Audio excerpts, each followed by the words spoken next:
Colonel অলি আহমদ বীর বিক্রমের নেতৃত্বে এলডিপি এবং এনসিপি জাতীয় জীবনের একটি কঠিন বাঁকে বাংলাদেশ যখন এসে দাঁড়িয়েছে, সেই সময় প্রিয় বাংলাদেশকে সামনের দিকে এগিয়ে নিয়ে যাওয়ার জন্য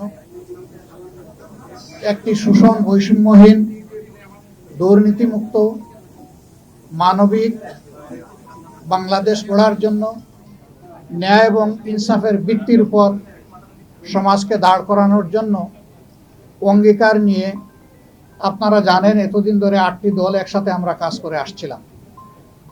এই দলগুলোর সকলেই এখানে উপস্থিত আছেন প্রতিনিধিরা।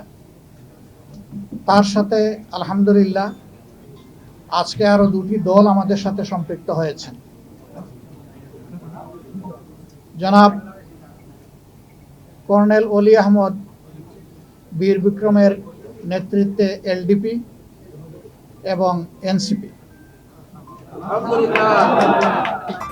আমেরিকান ASTM স্ট্যান্ডার্ডে তৈরি আধুনিক যুগের আধুনিক pipe, RFL easy pipe and fittings. NCP একটু আগে আমাদের সাথে তাদের বৈঠকটা সমাপ্ত হয়েছে। তারা এই বৈঠকে আসার সময় এবং সুযোগটা পাননি।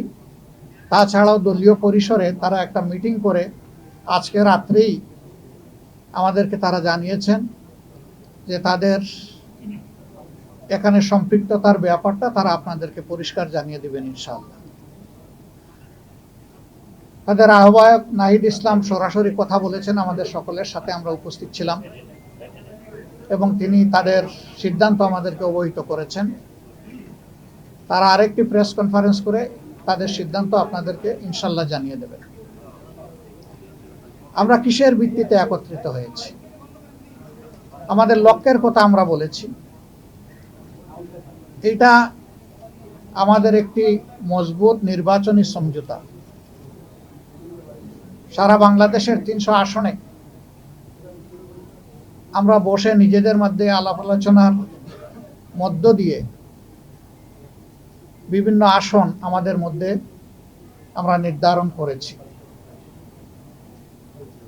যেহেতু 2টা দল একেবারে শেষ পর্যায়ে এসে আমাদের সাথে তারা মিলিত হয়েছেন, আরো অনেকগুলা দল তারা আগ্রহী ছিলেন, বাট এই প্রক্রিয়া এই মুহূর্তে এখানে সম্পৃক্ত করা আমাদের জন্য খুবই দুরূহ হয়ে গেছে।